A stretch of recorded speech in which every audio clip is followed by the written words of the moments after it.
Sudah dari kapan Zain di Singapura? Kenapa dirinya tidak tahu? Kenapa Zain juga tidak memberitahunya jika dia sudah di Singapura? Benar, Bel. Sebentar lagi juga aku sembuh dan aku tidak pucat lagi, kata Zain membuyarkan segala pemikiran Bella. Bella pun melabuhkan lagi tatapannya pada wajah Zain. Masih seperti tadi, Zain tidak mau menatap langsung ke mata Bella. Kapan kamu datang ke negara ini? Kenapa nggak langsung beritahu aku, Zain?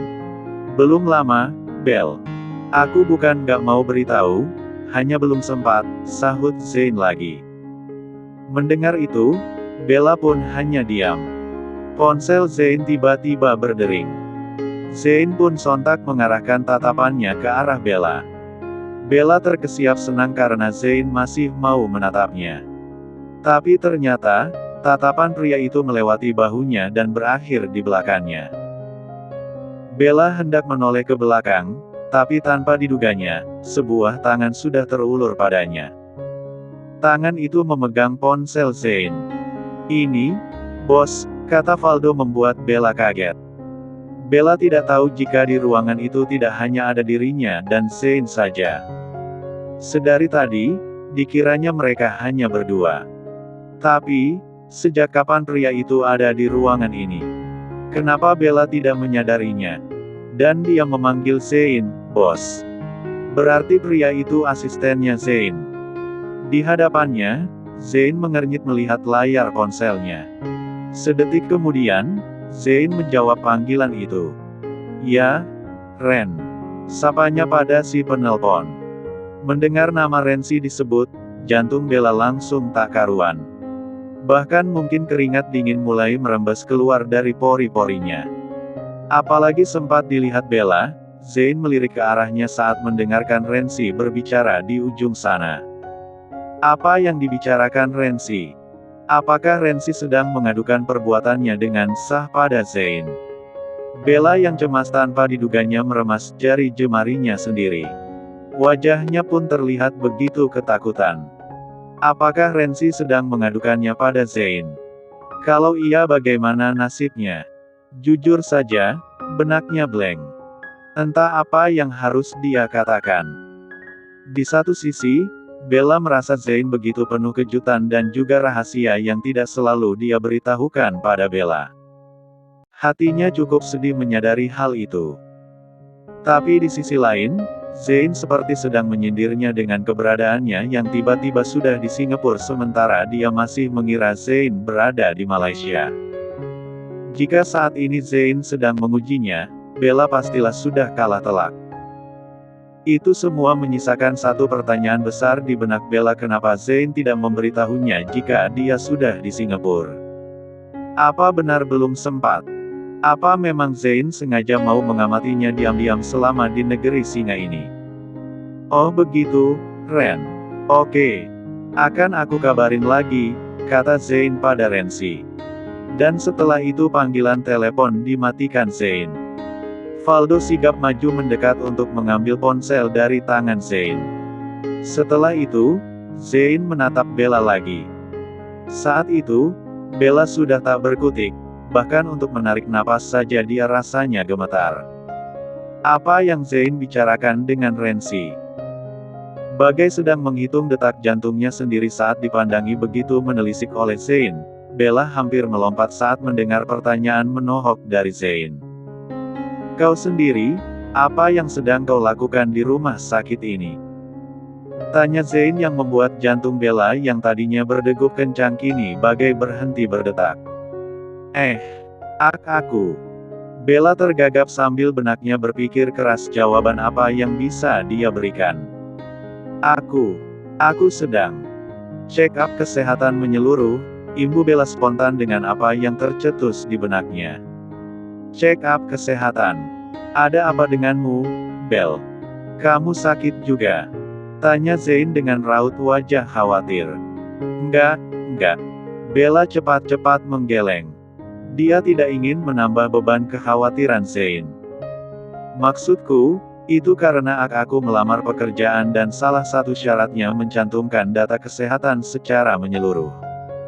Iya begitu. Bella tak tahu kenapa dia lagi-lagi berbohong. Tapi memang tak mungkin jika dia jujur pada Zane sekarang ini. Dia sendiri belum tahu apa yang dibicarakan Renzi pada Zane tadi. Di hadapannya, Zane tampak mengangguk kecil. Sepertinya dia menerima jawaban Bella tadi, tanpa kecurigaan satupun. Bella pun menghela napas leganya dalam hati.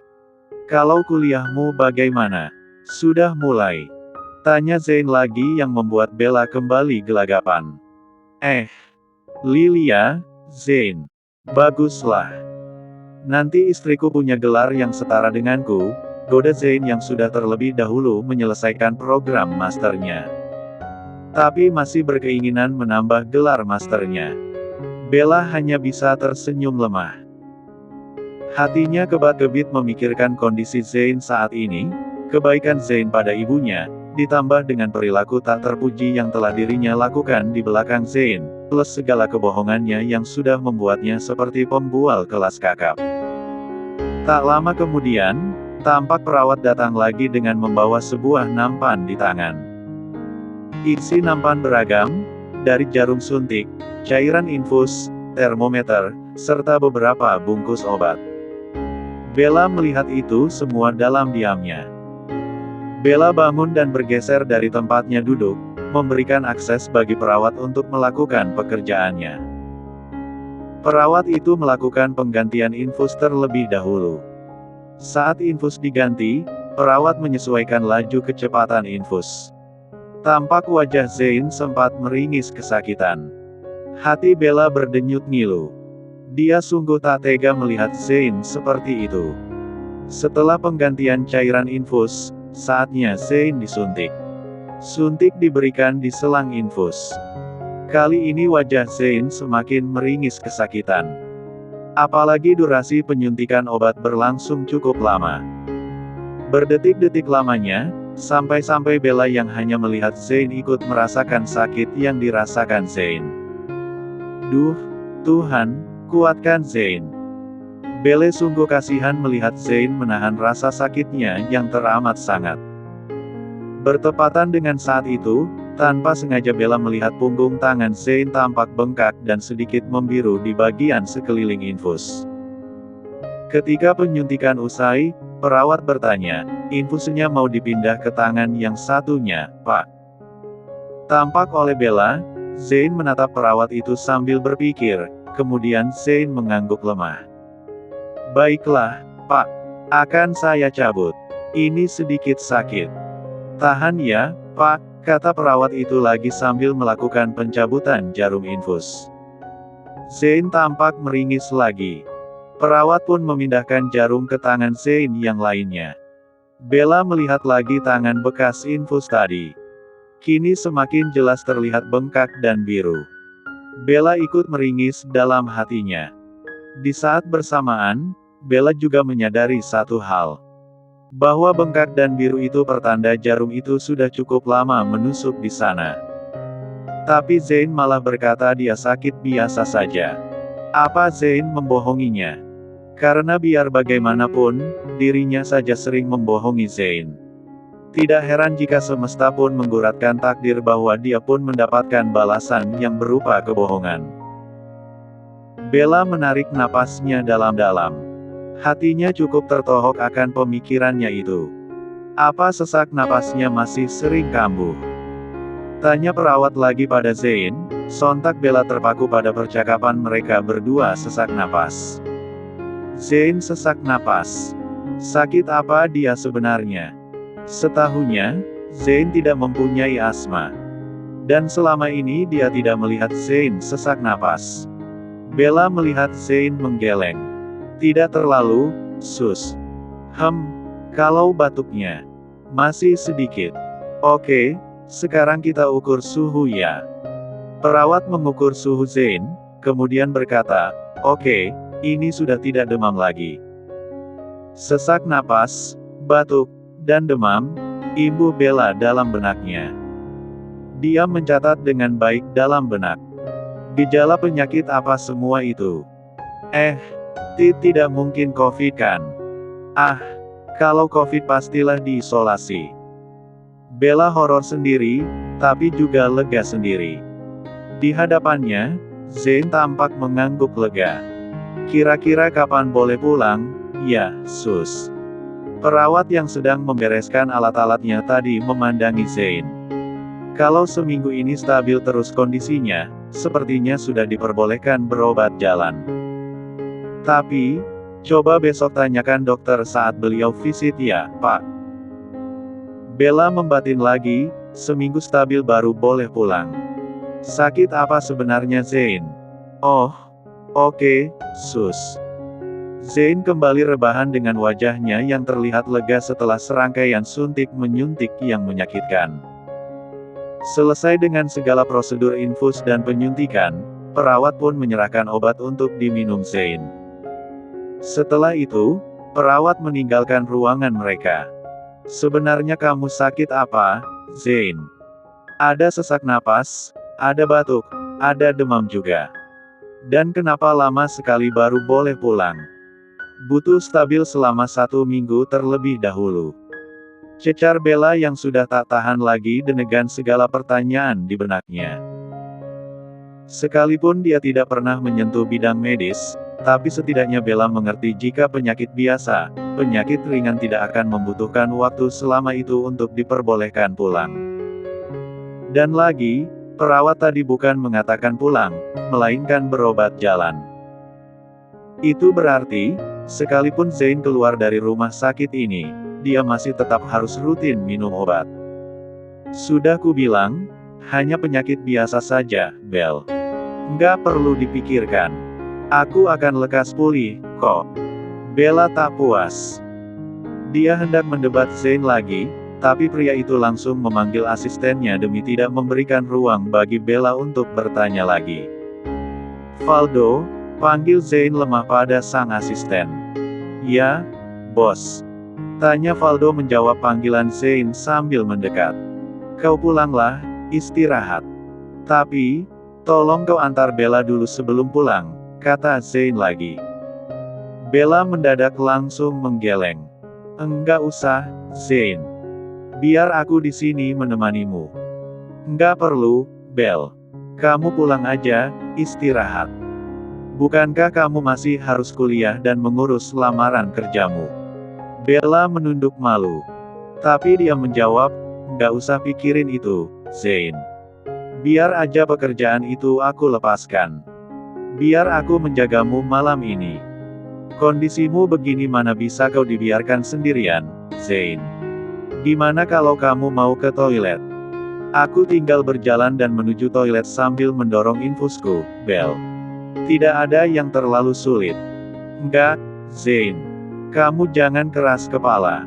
Biar aku menjagamu di sini. Enggak mungkin kamu bisa sendirian ke toilet dalam kondisi seperti itu. Zane diam memandangi Bella. Dia ingin menjawab bahwa dia bisa. Sudah 1 minggu lebih dia diopname dan tidak ditemani siapa-siapa. Itu bukti bahwa dia bisa. Tapi, Zane tidak ingin Bella tahu jika dia sudah 1 minggu lebih di rumah sakit ini. Begini saja Bella sudah curiga padanya. Karena itulah, Zane akhirnya hanya diam. Dia juga tidak mendebat Bella lagi. Baiklah. Kau boleh pulang, Valdo. Bella akan menemaniku di sini. Valdo menunduk sopan. Baik, bos. Suasananya jadi hening setelah kepulangan Valdo. Bella duduk di kursinya tadi memandangi Zane. Kalau mau menonton TV nyalakan saja, Belle, kata Zane pada Bella. Bella menggeleng. Enggak kok. Kalau begitu, kamu pakai sofa itu untuk tidur. Sofa itu bisa dibuka. Harusnya tadi kusuruh Valdo membukakan dulu ya. Zane menunjuk sambil beranjak untuk duduk. Bella cepat-cepat membantunya, tapi kemudian melarang. Dah, enggak usah, Zane. Kamu baring aja. Aku bisa buka sendiri kok. Jangan banyak gerak. Bella, aku bukan patah kaki, Belle, yang harus nggak boleh banyak gerak.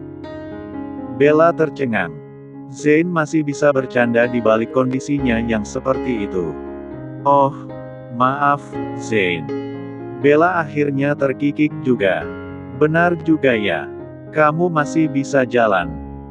Habisnya kamu tadi didorong pakai brankar sih, jadi kupikir kamu lemes. Atau kesakitan kayak pasien abis operasi begitu. Zain terkekeh kecil. Kamu terlalu ngarang, Bella. Pantasan kamu mikir aku nggak bisa ke toilet sendiri. Bella menggaruk kepalanya yang tak gatal. Iya, sih. Salah ya, Zain? Ya, salah dong. Aku masih sanggup jalan. Hanya infus ini aja yang mengganjal.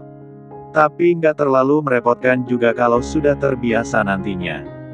Bella mengangguk, tapi kemudian menggeleng. Jangan terbiasa dong, Zain. Kau harus cepat sembuh, agar jangan terbiasa dengan infus ini. Mendengar itu, Zain tampak termenung. Wajahnya terlihat sedih. Ada apa gerangan? Bella jadi tak hentinya bertanya-tanya. Atau itu hanya perasaannya saja? Semoga hanya perasaanku saja, Zain imbu Bella lagi dalam hatinya.